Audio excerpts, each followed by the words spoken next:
ఆంధ్రప్రదేశ్లో శ్రీ నారా చంద్రబాబు నాయుడు గారి నేతృత్వంలోని కూటమి ప్రభుత్వం అధికారంలోకి వచ్చిన 8 నెలల కాలంలోనే మరోసారి మద్యం ధరలను 15% పెంచుతూ ఉత్తర్వులు జారీ చేయడం జరిగింది. ఈ ధరలు ఎందుకు పెంచినారని వాళ్ళు చెప్పే కారణం చూస్తే మద్యం షాప్ యజమానులకు గిట్టుబాటు కావడం లేదంట. అందుకని వాళ్ళ యొక్క కోరిక మేరకు 15% ధరలు పెంచుతూ నిర్ణయం తీసుకున్నామని ప్రభుత్వం తరపు నుంచి వివరణ ఇవ్వడం జరిగింది. ఈ ప్రభుత్వం ఈ ధరలను పెంచడం మనకేం అభ్యంతరం లేదు. కాకపోతే వీళ్ళు ఎలక్షన్స్కి ముందు మాట్లాడిన మాటలు ఒక బాగా గుర్తుకు తెచ్చుకుంటే, ఎలక్షన్స్కి ముందు కూటమిలో ఉన్నటువంటి 3 పార్టీలకు సంబంధించిన వ్యక్తులు, ముఖ్యంగా చంద్రబాబు నాయుడు గారు ఎక్కడ సభలు ఏర్పాటు చేసినా, ఏ ఊరికి పోయినా, ఏ వాడకు పోయినా ప్రతి ఊరిలో ఏం మాట్లాడిండు? ఏం తమ్ముళ్ళు పొద్దులోకులు పని చేసి వస్తే అలసిపోయి ఉంటాం, అది మర్చిపోయి ఆనందంగా ఉండాలంటే 2 అంశాలు మందు వేసుకుందాం అనుకుంటే ఈ జగన్మోహన్ రెడ్డి గారు ఈ మందుల ధరలు విపరీతంగా పెంచి తాగడానికి కూడా మీకు లేకుండా చేశాడు. అంటే మీ ఆనందాన్ని కూడా, మీరు ఆనందంగా ఉండడం కూడా జగన్మోహన్ రెడ్డికి ఇష్టం లేదు అనే విధంగా మాట్లాడిండు. ఇంకా ఏం మాట్లాడిండు? అప్పుడు ఉన్నటువంటి ప్రభుత్వం ఇస్తున్నటువంటి, సరఫరా చేస్తున్నటువంటి మద్యం అనేది నాణ్యత లేదు.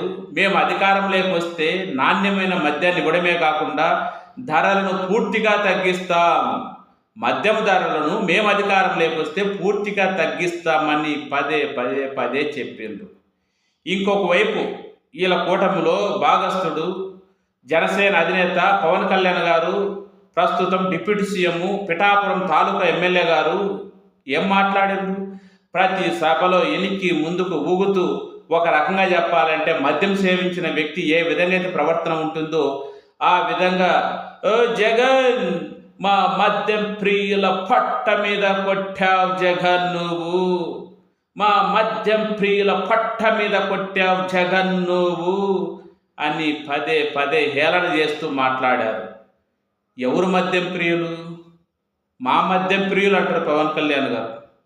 ఏం చేద్దాం మరి, ఆ స్థాయిలో ఉన్నటువంటి వ్యక్తులు బహాటంగా మేము కూడా మద్యం సేవిస్తామనే విధంగా ప్రవర్తించడమే కాకుండా చెప్తా ఉంటే ఏమి సమాజం బాగుపడుతుంది? మరి పవన్ కళ్యాణ్ గారు ఈ విధంగా 8 నెలల కాలంలోనే 15% మద్యం ధరలు పెంచితే ఇప్పుడు మీరు ఎవరు పొట్ట మీద కొడుతుండ్రు? మీరు పొట్ట మీద కొట్టడంలే, తల పగల కొడుతుండ్రు. మందు తాగేటువంటి మందు బాబుల యొక్క తల పగల కొడుతుండ్రు. ఎందుకు తల పగల కొట్టబోతుండ్రు? చాలా క్లియర్గా అర్థమవుతుంది.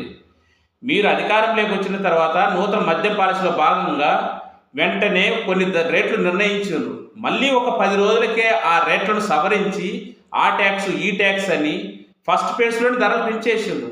మళ్ళీ ఇప్పుడు 15% పెంచిండ్రు. అంటే కేవలం 8 నెలల్లోనే మీరు అటు ఇటుగా మద్యం ధరలు 20% పెంచితే రాబోయే మీ కాలము, మీకు మిగిలినటువంటి కాలము 4 సంవత్సరాల 2 నెలల కాలంలో ఎంత పెంచబోతారు? ఆవరేజ్న వేసుకుంటే ఇప్పుడుండే మద్యం ధరలు దాదాపుగా 6-7 రెట్లు పెంచబోతున్నారు మీరు. ఇదేనా? కనీసము ప్రజలకు చెప్పినటువంటి హామీలు ఎటు నిలబెట్టుకోలేదు.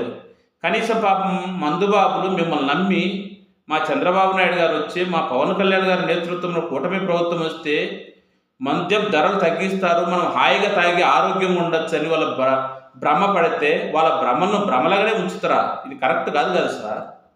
ఎంత దురదృష్టం.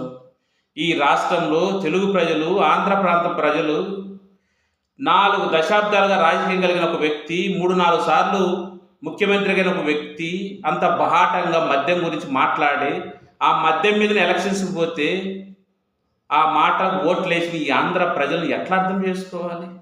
దురదృష్టం. మనం చేయగలిగింది ఏమీ లేదు. చాలామంది అనొచ్చు, జగన్మోహన్ రెడ్డి మరి అప్పుడు ఎందుకు రేట్లు పెంచినాడని. బాగా గమనించండి. జగన్మోహన్ రెడ్డి గారు అధికారం లేనప్పుడు తన పాదయాత్రలో భాగంగా ఏం చెప్పిండు? ఈ మందు అనేది ఒక మహమ్మారి లాంటిది, దీనివల్ల కుటుంబాలు విచ్ఛిన్నమైపోతుంటాయి, చాలామంది పిల్లలు విద్యకు దూరం అయిపోతుంటారు, దీనివల్ల బానిసై కొంతమంది మానసిక ప్రవర్తన కూడా సరిగా ఉండడం లేదు, దీన్ని సమూలంగా ఒకేసారి మార్చాలంటే కష్టంతో కూడుకున్న పని ఈ మహమ్మారి అనేది, దీన్ని దశల వారీగా, విడతల వారీగా కాలక్రమేణా దీన్ని నిర్మూలించాలనే ఉద్దేశంతో జగన్మోహన్ రెడ్డి గారు అప్పుడే చెప్పిండ్రు, నేను అధికారంలోకి వచ్చే రేట్లు షాక్ కొట్టే విధంగా పెడతానని ఆయన చెప్పిన విధంగా పెట్టిండు. కానీ కూటమి వాళ్ళు ఏం చేసి చెప్పిండ్రు? మేము అధికారంలోకి వచ్చే మద్యం ధరలు తగ్గిస్తామన్నారు. జగన్మోహన్ రెడ్డి గారు అట్లేం చెప్పలేదే, ఆయన చెప్పినట్టు చేసిండ్రు. కానీ వీళ్ళు ఏం చేసిండ్రు? చెప్పిందని భిన్నంగా చేస్తుండ్రు. ఎలక్షన్స్ ముందు ఓట్ల కోసం మందు ధరలు తగ్గిస్తామని అధికారంలోకి వచ్చిన తర్వాత విపరీతంగా పెంచేస్తారు. అప్పుడు జగన్మోహన్ రెడ్డి గారు ఇంకా ఏం చేసిండ్రు? తన అధికారంలోకి వచ్చిన వెంటనే ఈ షాపులు ప్రభుత్వం పరంలో ఉంటే కొంత నియంత్రణ ఉంటుందని, ప్రైవేట్ వాళ్ళకి అప్పచెప్తి విచ్చలవిడితనం చేస్తారని ప్రభుత్వం ఆధ్వర్యంలోనే మద్యం షాపులు నడిపి వాటిని చాలా వరకు వాటి యొక్క సంఖ్యను తగ్గించి బెల్ట్ షాపులు లేకుండా తన ప్రయత్నం తాను చేసిండు. సరే, అది మీకు నచ్చి ఉండకపోవచ్చు. కానీ మీరు నచ్చిన విధంగా చంద్రబాబు నాయుడు గారు ఇచ్చినటువంటి హామీకి కట్టుబడి ఉండాలి కదా, తగ్గించాలి కదా. ఎందుకు పెంచుతున్నాడు? వాళ్ళు చెప్పే కారణం ఏంటంట, మద్యం షాపుల యజమానులు గిట్టుబాటు కావడం లేదు, అందుకు రేట్లు పెంచమని అడిగిందంట. ఎవరు కూడా ఈ రాష్ట్రంలో మద్యం షాపులు?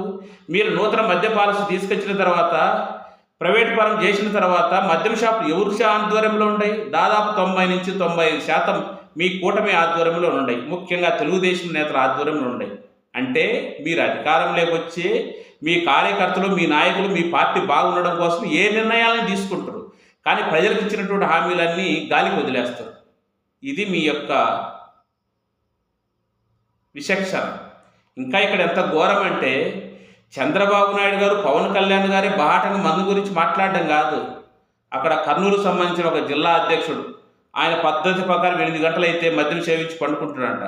ఇంకొక ఆయన బాపట్ల ఎమ్మెల్యే 10 మందిలో తాగి చిందులేసినాడు. ఇట్లా రకరకాల వ్యక్తులు ఉండరు.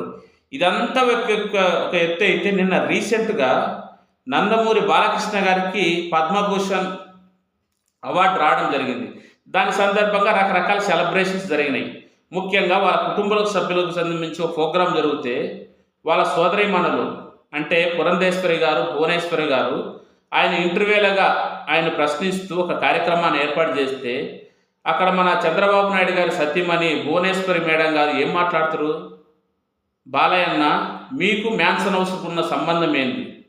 మహిళల ఉండి మద్యం గురించి అంత బాహాటంగా అడిగే స్థితికి వచ్చిందంటే మీరు సమాజానికి ఏం మెసేజ్ ఇస్తున్నారు మేడం?